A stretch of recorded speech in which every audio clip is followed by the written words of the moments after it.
welcome to the Cyber Standard podcast brought to you by ISACA and the UK Cybersecurity Council. My name's Ameet Jugnauth and I'm your host and Vice President of the London Chapter of ISACA. Now, in today's episode, we're going to be looking at what does it take to be a licensed body. We'll explore the intricacies of cybersecurity standardization, specifically focusing on the role of a licensed body in shaping the cyber profession. Now, as ever, I'm joined by two esteemed guests, two esteemed professionals in our sector. Joining us today is Brian Lilly, Strategic Technical Lead of the UK Cybersecurity Council. Hello, Brian. Hello. And also Peter Leach, co-founder and managing partner at ANSEC, an experienced information assurance professional, and also a member of the ISACA, UK ISACA advocacy group. So there's a lot there, right? Hello, Peter. So look, for our listeners together, we have got a wealth of knowledge and expertise from Brian and Peter today. So really looking forward to getting into this topic and sharing those insights with our listeners. But before we kind of get into the exciting stuff, maybe just a few introductions. So maybe Brian, if we could start with you, could you give us a brief introduction to yourself, your background, and a bit more around your role as the Strategic Technical Lead at the UK Cybersecurity Council? My name's Brian Lilly. I'm the Strategic Technical Lead for the UK Cybersecurity Council. I've been involved in cybersecurity now for well over 30 years. Long before it was even called cybersecurity, I've worked both in government and in the private sector. I've worked, I think, on every continent in the world apart from Antarctica. So quite a wide-ranging career. I've done a number of roles and been involved in a number of areas with the profession. My role at the minute in the council is that I provide a professional first-hand experience to the council, and I put I guess the best word is a yardstick on the decisions of the council from a professional perspective, whilst recognizing that I'm only one voice amongst many. Great, thank you, Brian. And I guess if any of our listeners are recruiting in, is it Antarctic you've not been to yet? You've not worked in? Yeah. If you're not hiring in Antarctic, Brian may be interested. Get the full speak. Thank you. Look, amazing actually. Yeah. I think something you mentioned there, which I can resonate with. There was a time when this wasn't called cyber, right? I don't actually remember. I think it's probably until like 2010 or something. I think I've heard the word cyber being used. So this profession goes a lot deeper than just as we know it today. So yeah, it'd be fantastic to hear some of your insights from the history of our profession. Thank you for that, Peter. If I could hand over to you, so a bit of an introduction into yourself. If you have worked in the Antarctic, that'd be very interesting. We've got a bit of a double whammy there, but global coverage then. Well, a bit about your history, and you got a wealth of experience in kind of the role that you do today, but also in terms of some of the work you've done with ISACA as well, particularly around advocacy. So, could you give us a bit of an insight into you, please? Thank you. Okay. Well, hi, I'm Peter Leach. I'm currently the managing partner and founder of ANSEC IA Limited. I've been in ISACA for over 32 years. In fact, I actually was a member of the EDPAA, the Electronic Data Processors Audit Association, before it became ISACA. So I've been around for a while as well. Unfortunately, I haven't worked in Antarctica, but I would love to. I'm also a past president of ISACA Ireland chapter. I'm the Irish guy who sits on the UK advocacy group because I'm actually based in the UK part of Ireland.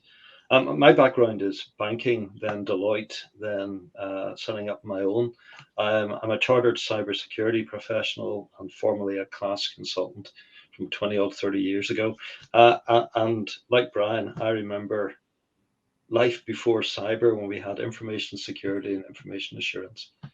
And as you've said, I'm currently part of the UK advocacy group for ISACA. Thank you very much. So, look, very excited to get into the detail of this. So, I was thinking there as well.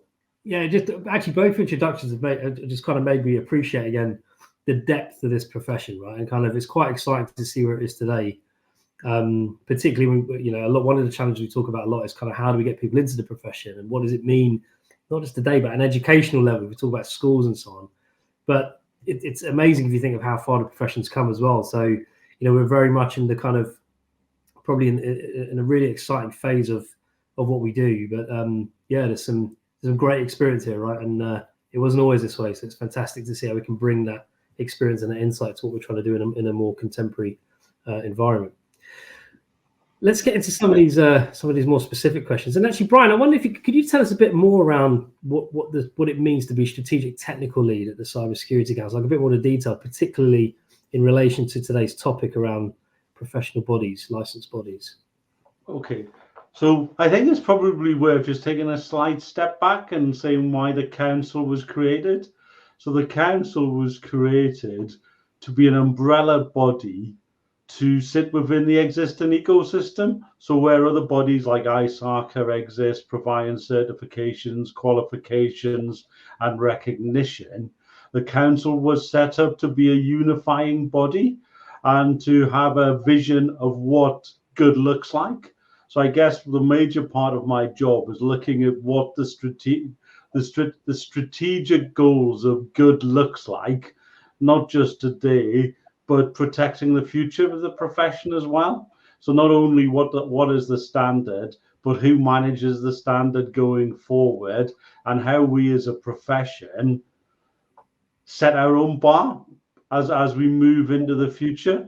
Because as we all know, there's some interesting technical challenges always of cybersecurity. The attacker is always trying to be one step ahead. And by definition, we need to be party to that ecosystem, that technology ecosystem. We need to understand human reactions. It's a wide-ranging profession, and it's about setting the skills of today and tomorrow. Fantastic. And then your kind of role as the sort of technical lead, strategic technical lead within that. What does that mean? Just for our listeners to get a bit of an idea of, right, this is what Brian does. This is how he kind of helps bring some of that stuff together.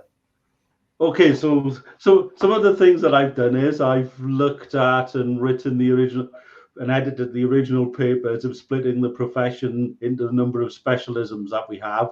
So we took cybersecurity as a whole and split that into 16 specialisms. That's one thing I've done. Second thing I've done is been heavily involved in setting the standards for the specialisms, gradually getting less involved as more professionals get involved, because I'm very conscious it shouldn't be the voice of a single professional. It should be the voice of the profession that we're talking about here. And then I think the next piece is looking at the strategy for the council, how we fit within the ecosystem, how we liaise with licensed bodies, how we liaise with employers, how we move all of this forward, so that as new technologies, new skills become relevant, that the council recognizes those and can fit that into our portfolio moving forward. Right. Okay. No. That's great. Actually, that's I remember, I think it was in a previous episode. Yeah, it was in a previous episode. We were talking about what does the application process look like for someone who wants to become a sort of chartered professional. And yeah, we were talking about those different disciplines and kind of how the expertise gets pulled together. So we have the author of the structure on the podcast today. Fantastic. So thanks for that, Brian. A point of blame. Well, I'd say opportunity, but we'll go with that. We'll go with the latter. Fantastic. Now, Peter, considering your role as a member of the UK ISACA advocacy group, I'm quite interested if you could tell us kind of how you found the collaboration with the UK Cybersecurity Council, a bit more around how that partnership is kind of focused on the standardization of audit and assurance. Yeah, no problem. So actually, ISACA was partly involved in the formation of the council anyway. As you know, there was a consortium of professional bodies, and I was lucky enough to be the Irish guy again on that team as well, which brought some interesting discussions. we covered a lot of things, including things like, vetting of people, criminal records, and stuff like that. And it's slightly different here and different in Scotland from the rest of England and Wales. So we had some interesting conversations around that. I think what ISACA brought to the whole conversation, particularly around the audit space, was an awful lot of experience. And I can remember being in a number of meetings with the NCSC, the council as it was being formed, and I guess DCIT, and looking at how they wanted to cover off audit assurance and cyber, allowing it to cover both private and public sectors at the same time. So a lot of the people coming from the NCSC background obviously understood public sector audit and cybersecurity needs, but private sector was a wee bit different.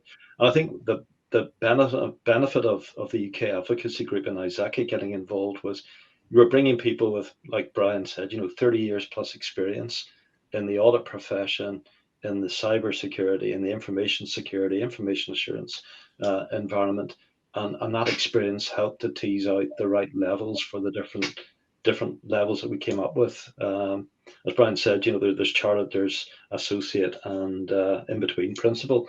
And I think it was really good to actually tease out what level of experience you need to get to each of those categories.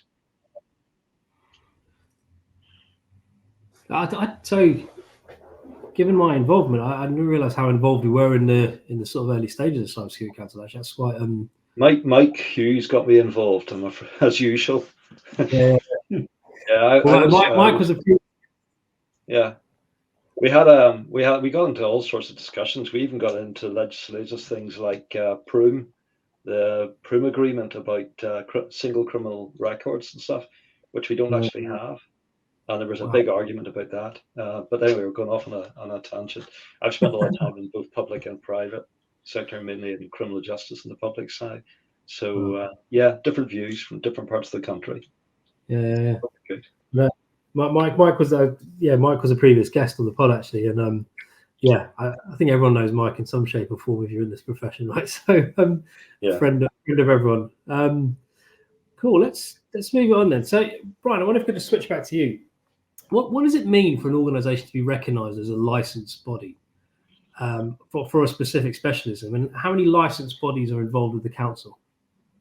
Okay, so I think being a licensed body gives an organisation the ability to grant the titles on the council's behalf, which is quite a step.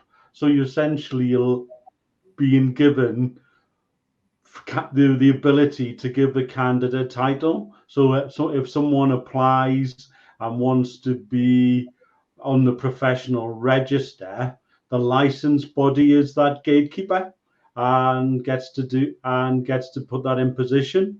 At the moment, we have 2 licensed bodies formally signed up, and a number of bodies that have undergone pilots that are either about to sign up or in the process of signing as well. And the idea is that different licensing bodies, depending on their membership and skills and the people that are involved with them, will be the focus for different specialisms, because different bodies have traditionally garnered qualifications, members, certifications for different areas of the profession. And as the council, as I said earlier on, with the umbrella body, and we're trying to capture the whole thing.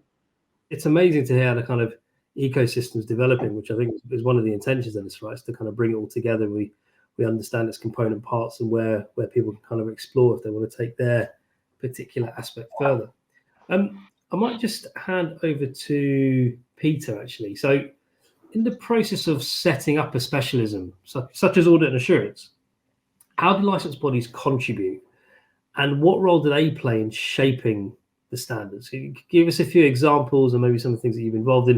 You've already touched on a couple of bits, but I wonder if you could kind of give us a bit more of a feel, give our listeners a bit more of a feel of what actually happens and what takes place. Well, I think it was through a number of workshops, and I think the starting point in some ways was to look at what already existed in respect of the audit pieces that were in place for what used to be called class and then became cyber certified professionals, run by 3 bodies on behalf of NCSC and Cheltenham. And that was really almost the starting point. And then there was a bit of a debate about, well, should we change the titles? And because we had associate before, but we didn't have this idea of chartered status, and the council was bringing in the chartered title to align with other professional bodies, but also to give the profession some weight, I think. So that was the starting point, and then a series of discussions about worked examples based on real life scenarios. If you were doing an audit of a complicated infrastructure, what would you expect to have in the audit team? What would be the relevant experience, and how would that map to those 3 categories: the associate, the principal, and the chartered, and what you'd expect of each level as you went up the levels. What you'd expect from a principal over an associate, and what you'd expect in terms of experience and capability when you went then on to chartered. So I think what ISACA brought was, again, that wealth of experience. I mean, ISACA is over 50 years old, and we've been, I think what I like as well is, just going off on a tangent, ISACA's values map very nicely, I think, to the values of the council, integrity, innovation, and inclusion, and collaboration as well. So I think because we were coming from the same sort of approach, if you like, value-wise, it was actually quite easy to work through the different scenarios and come up with good definitions of each job level and what it should look like. And then, as part of the audit insurance process, ISAC has been heavily involved in the initial assessment of candidates coming through, and that's given us a chance as well to fine-tune the system and confirm that what we're doing is right. No, there's no problem with tangents. We like tangents. We like tangents on podcasts, right? And I'm going to go off on one now myself. So there's something you said in there, which I thought was quite interesting. It was like how to add weight to the profession. And that's come up in some of the other pods as well, right? It's kind of the need to put some structure and some pathway to it. But what are both your thoughts on, do you think was it overdue? Are we being quite proactive here? Are we kind of going, look, this is what's needed in the future, so let's get ahead of it now? What are your thoughts on kind of the timing of this and the benefit, I guess, to, let me call them customers, right? We can call them firms that we work for, or the people that employ us, but there's usually a recipient of the service. So what do we think it means for that group as well? So, I'll hand that one to Brian first, but yeah. Okay. We like tangents, right? So feel free to take it off another tangent as well. But I think it's probably worth me saying, to answer that, why I actually decided to become the strategic technical lead for the council. I think one of them was just the recognition of us as a profession.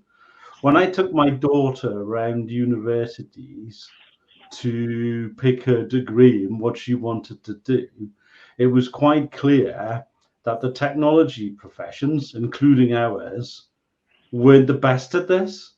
We didn't have that weight. There wasn't many people saying, I want to be a cybersecurity professional. There wasn't actually that many people saying, I want to be an engineer. There was lots of people saying, I want to be a doctor. Lots of people saying, I want to be a lawyer. And when you went round, they were really good at selling the profession. So I think one of the things by getting us grouped together and putting some order into this is we can sell what we do better as a benefit rather than a job description. The doctors were talking about people's lives that were saving in war zones. The lawyers were talking about human rights and getting people into the right place that were being persecuted. And we tend to talk about the job rather than what we're doing for society. So I think that's one thing that is interesting. And then I think just from a personal point of view, it would be great to walk into a room and someone say, when you say what your job is, not go, what do you do? And actually have a little bit of understanding. And then I think tied to that is, and one of my personal bugbears is when I do my car insurance every year, my job never exists. It would be great to be able to put my job in. So I think it's long overdue from a professional perspective of saying what we do, given how reliant everyone is on a digital infrastructure and how reliant the underlying trust in that is for society to function. And I think sometimes we don't say those simple things. We just say to people, can you please do a 30-letter password and make it as complex as possible? And on the 15th attempt, when they can't actually find one that meets the rules, people then throw their mouse at the screen. So I think, trying to get those messages across, I think, are quite key. So that was a slight tangent, but hopefully it helped. No, look, well, like I said, tangents are good, and maybe Antarctica is going to end up being a bit of a theme here, but let's continue on the tangent. Peter, can I just sort of hand over? I've got images here of in 20 years' time, with cybersecurity is this kind of really respected profession. It's got all the weight that we talk about now. That we can trace it back to Brian dropping his door off at university, going, "We need this." I think it's an amazing backstory. There's some amazing backstories. Yeah. It's funny. Years ago, someone asked one of my children at the weekend what I did, and I think it was my son. I think he had done some work experience with me, and he described it as, "Dad runs up and down corridors between meetings, drinks lots of coffee, and shouts at people." So that's what the profession is. But interestingly, both my children went off into different things. My son's an engineer, but is now in information security and in cybersecurity. I actually prefer information assurance to the word cyber, but my daughter went off and did French and English in Scotland, but has ended up in the audit profession in one of the big four. So it's funny how they've actually come into that space. And you asked at the start, was it necessary? Was the timing good? I think it was overdue. I think everything Brian said, the benchmarking, the standardization, being able to say to people, this is what it is important for a number of reasons. There are so many fear merchants out there going to customers and telling them how bad life is going to be and selling solutions that aren't correct in some cases. And I think it's good for people to be able to see this person's qualified, they know what they're talking about, and they're being held to account by a profession. So I think that's all good stuff going forward.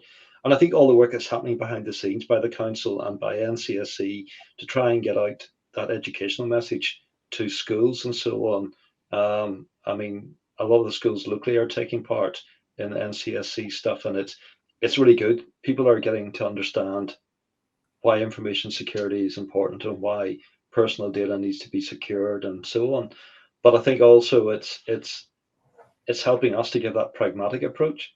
We deal a lot with people coming in with incidents, and sometimes people are overly concerned, because the media maybe hypes up things. So I think, again, the council's great because it gives us a sensible, pragmatic voice that goes, this is a problem, and if you haven't kept things under control, you will have issues. However, if you do these simple steps, you reduce the risk dramatically. So, no, it's fascinating to hear both of you speak on this, actually, because it's definitely, we reached a tipping point. I couldn't tell you when, but you could tell we'd reached it, because there was a point when people would say, "What do you do? What do you do for work?" And you'd say, I got to the point at one point where I just said I'm in IT, because no one understood what it meant to be in information security or cybersecurity. But there's a point where you kind of go, I'm in cybersecurity, and people go, oh, right, yeah. Because possibly, just thinking about where we are as a country, most people have been impacted in some shape or form. And I'm talking about the general public here, right? So you become much more kind of aware of of the need to have cybersecurity in your everyday lives. But there's also, I think organizations have also, they've been impacted as well. But I think what's also fascinating about it is, and I'd be interested to kind of get your thoughts on this as well now, is it doesn't stop, right? There isn't like a point where you go, and that's it. Because I just think of where we said, where does profession start? When I first started information security was, information in lockers and who's got the key and who has access to the key. Now we're talking about data online and internet security. Online safety bill, I would say, is a massive aspect of what we're talking about here. I know it's more than that, but it's also part of the same conversation. Operational technology. I actually had a conversation with someone quite recently, and I consider myself to be fairly experienced, but actually there's a whole kind of new realm that I know a bit about, but not as much as other aspects of the profession.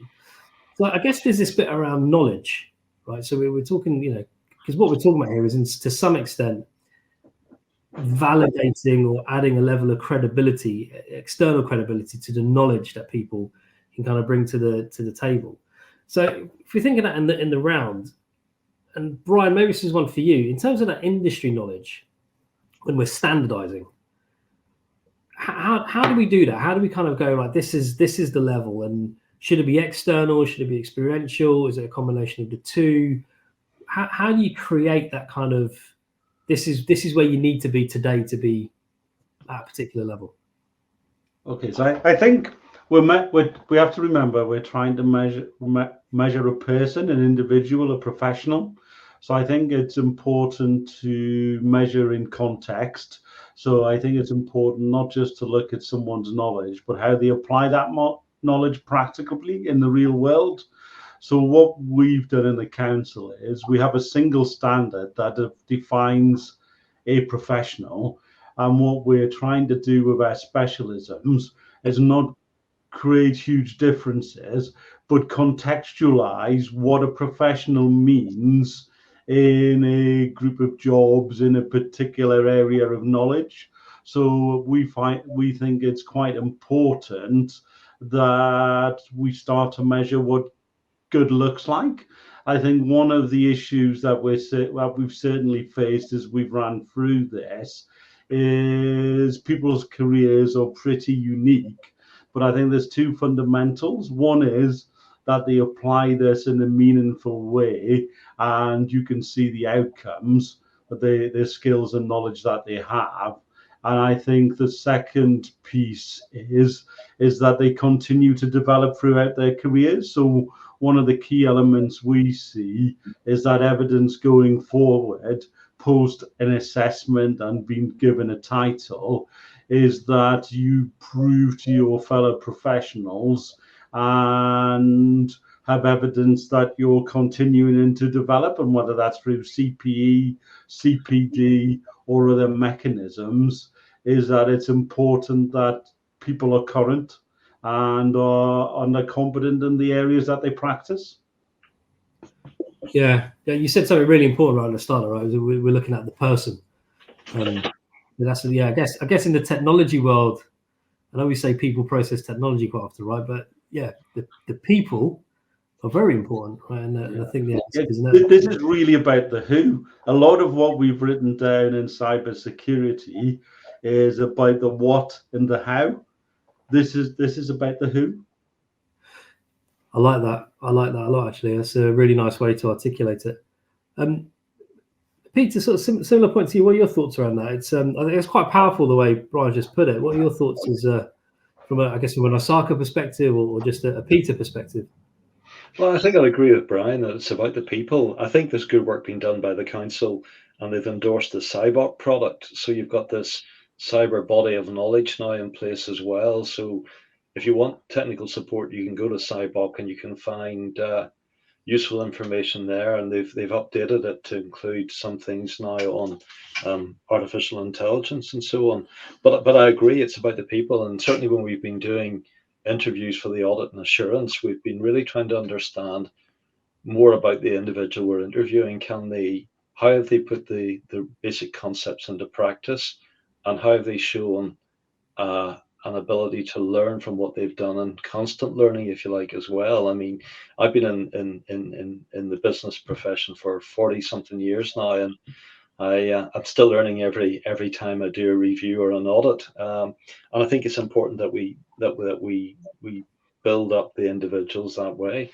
I think from an ISACA point of view, I think what ISACA does, and the reason I'm still involved in the ISACA chapter board in Ireland and so on, is it's an opportunity for people with experience to try and develop and mentor the next generation of auditors, of cybersecurity professionals.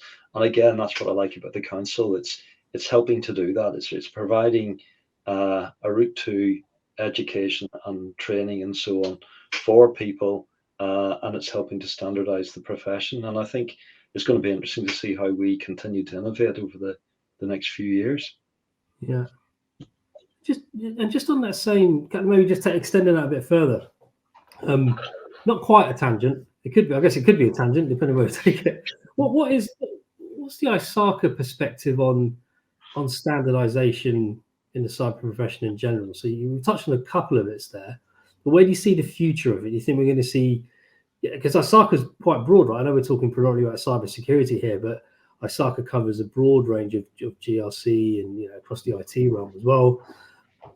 What do you think? Do you see that being sort of broader than just cyber, or how do you see it from an ISACA point of view?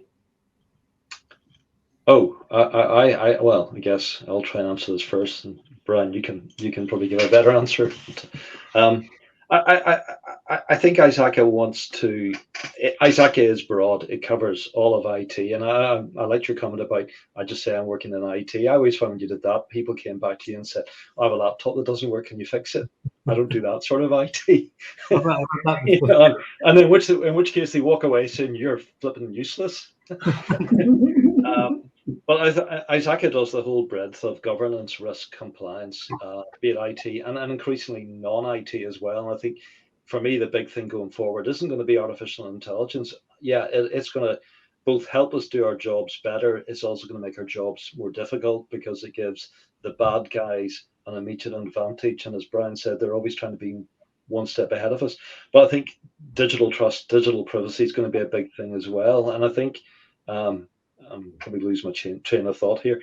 I think ISACA is trying to develop a standard approach to all of this and to be one of the thought leaders in each of those spaces.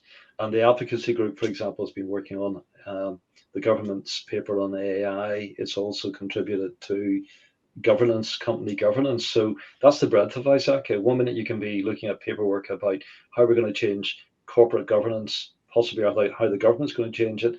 And the next minute you can talk about artificial intelligence even, or you could even move on to cryptography or whatever. So I think ISACA do want to see that standardization as well. Thank you. Brian, any thoughts on that from you?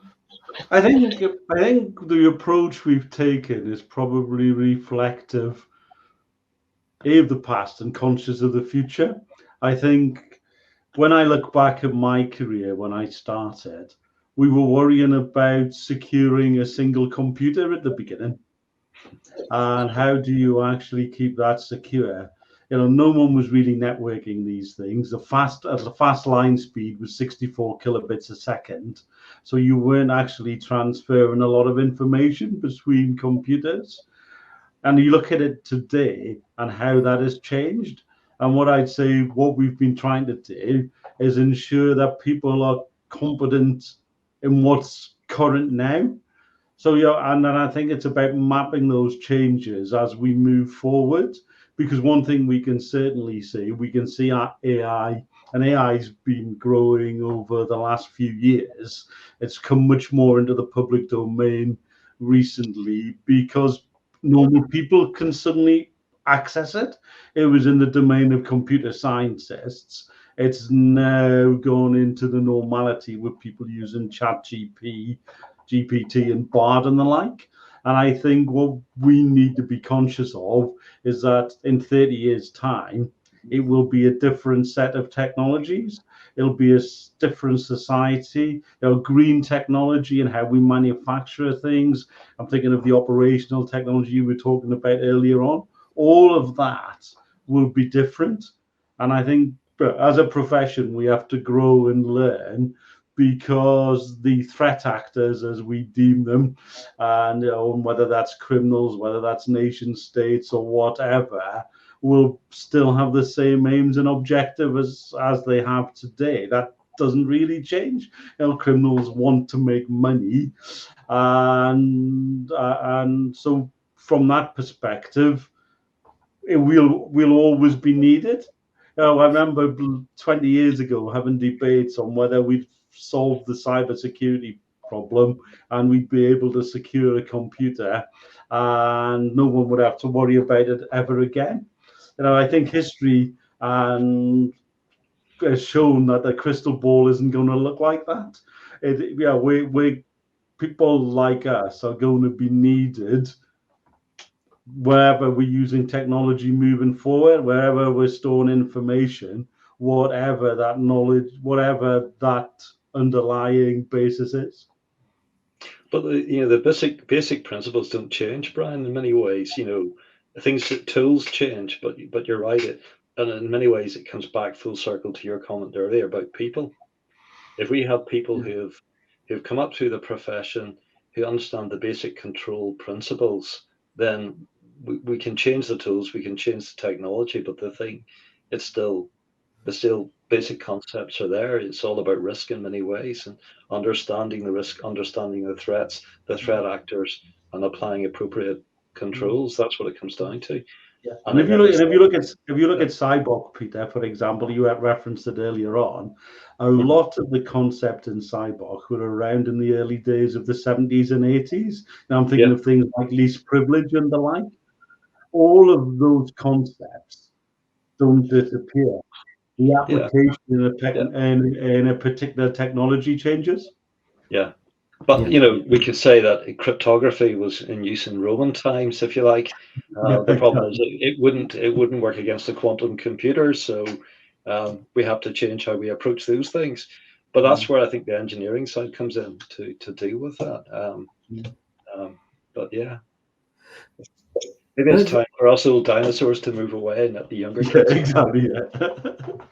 No, it's fascinating. It's fascinating listening to this, right? So. It was fascinating for me, so I hope it's just as fascinating for our listeners. But just the basics haven't changed. You're right. Even if you think across the whole kind of range of disciplines within cybersecurity, access, information, securing, security and securing, it's the basics are still there, and in some ways, it's nice. I think when I think about it, right, all the stuff that's going to happen technologically, all the things that we're seeing, even as a societal level, right, things have changed. Things have changed since I started working. Things have changed since you started working. But actually, some of the core concepts when it comes to security in this context are still there. Yeah. So the thing when we talk about standardization, when we talk about that kind of core body of knowledge, not to steal the expression there. It really is that. It really is that. It is, the spine's the same. And the expression I quite like to use sometimes is, once I understand the kind of boundaries of the pitch, I like using sports analogies a lot when I talk about this stuff, but once I understand the boundaries of the pitch, play your game in the middle. Play whatever game you need to play in the middle. The boundaries just kind of keep you in that relevant zone. So it feels like it's kind of the same thing. It's the key message here is, look, we're almost ready for whatever comes next, because we've shown we're ready for the past decades, right? Because it hasn't really significantly changed.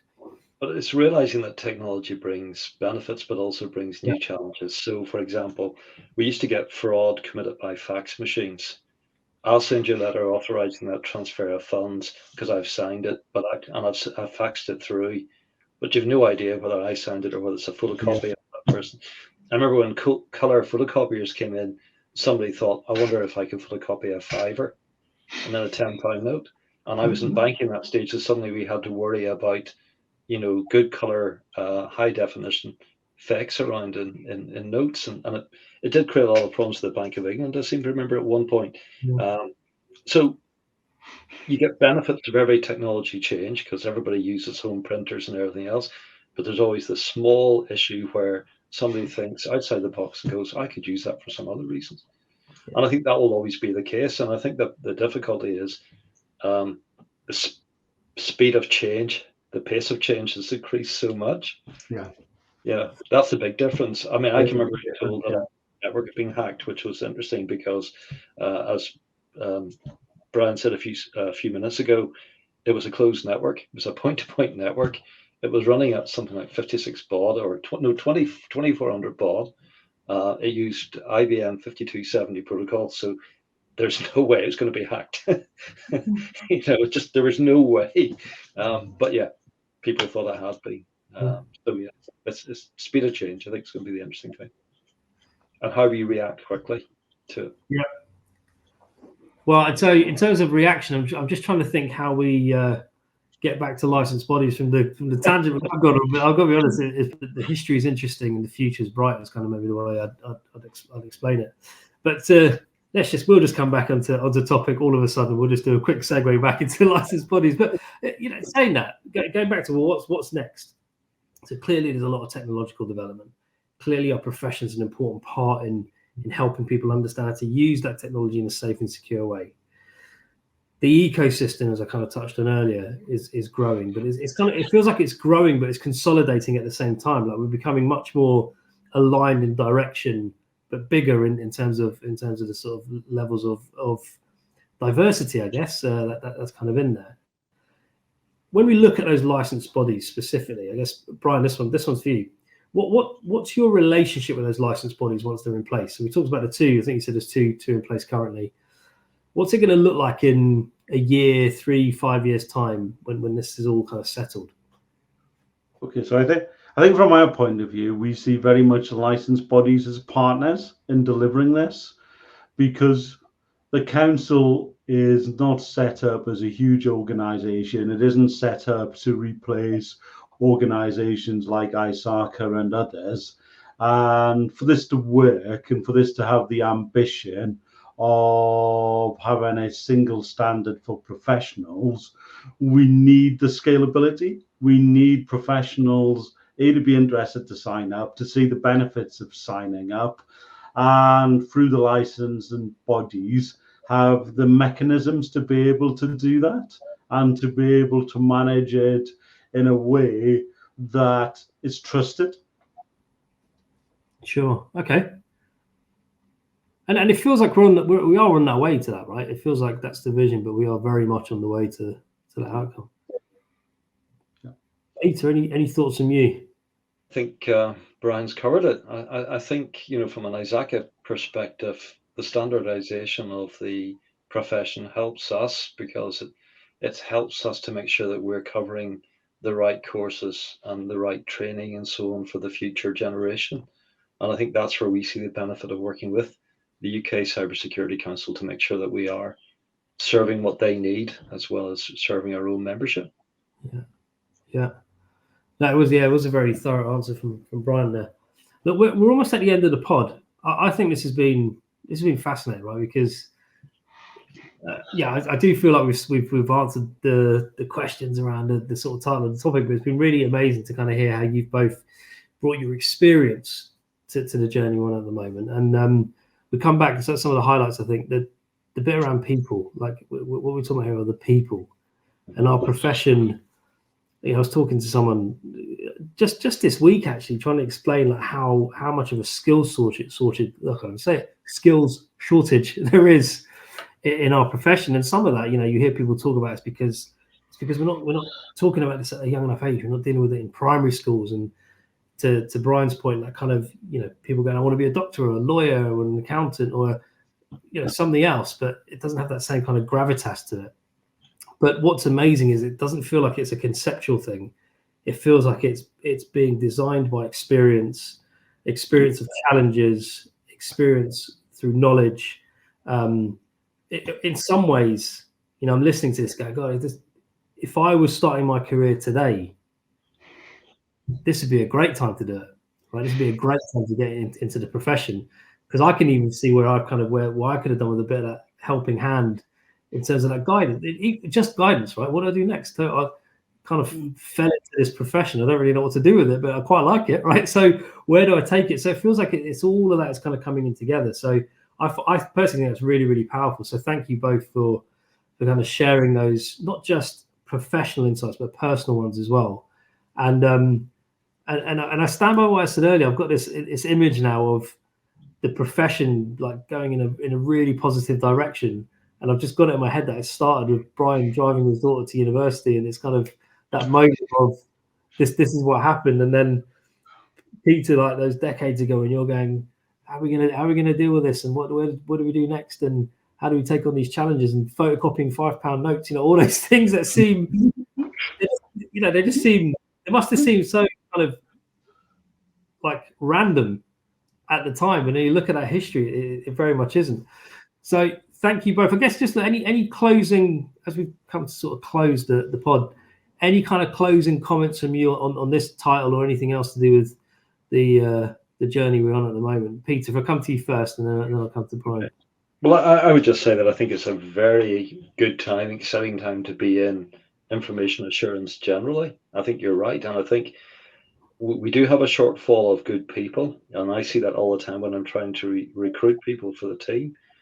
But I think with the council's help, we can then get out there and tell the true story about, what the job is like and what the different what the variety of the job is like as well. So yeah, good time to be thinking cyber. So we should be doing the milk rounds at the universities, Brian, telling people to do cyber. Good stuff. Yeah. Well, yeah, we can go on a uni road trip. Brian, any closing comments from you? Yeah, I think we, if anything, as a profession, are guilty of hiding our light under a bushel, and we don't really advertise what an exciting job it is. And I think partly is because it's a busy job generally, and we're spending so much time actually on the front fighting those battles. And I think sometimes we forget to bring others on board. And I think from an ambition point of view, I'd like to see the point where I'm sat in a room and someone says, I'm really proud that my son or my daughter is thinking about becoming a cybersecurity professional. Yeah. In the same way as they say that about a doctor or a lawyer or an accountant at the minute. Yeah. Ah, fantastic. Gentlemen, thank you for your contributions today. Thank you for, like I said, not just the professional, but also the personal. I think it's really, really powerful. And yeah, just very exciting. Yeah, really exciting for me. I've hosted a few of these now, and that was just brilliant to kind of be listening as well as hosting. So thanks for the privilege of doing that. To those who are listening, that's going to wrap up our conversation today. So a big thank you to Brian Lilly. Thank you, Brian. Big thank you. Thank you. No, thanks. Well, I'm glad. No, it's been great. A big thank you to Peter Leach. Peter, thank you. Thank you very much. I've enjoyed it too. No worries.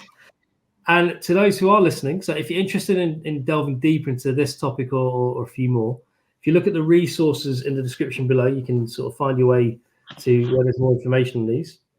If this is the first episode you've listened to, there's been a few more before, so feel free to go back and listen to those. We've talked about the vision and how you become a chartered professional, and there's more episodes to come up, so watch your space for those.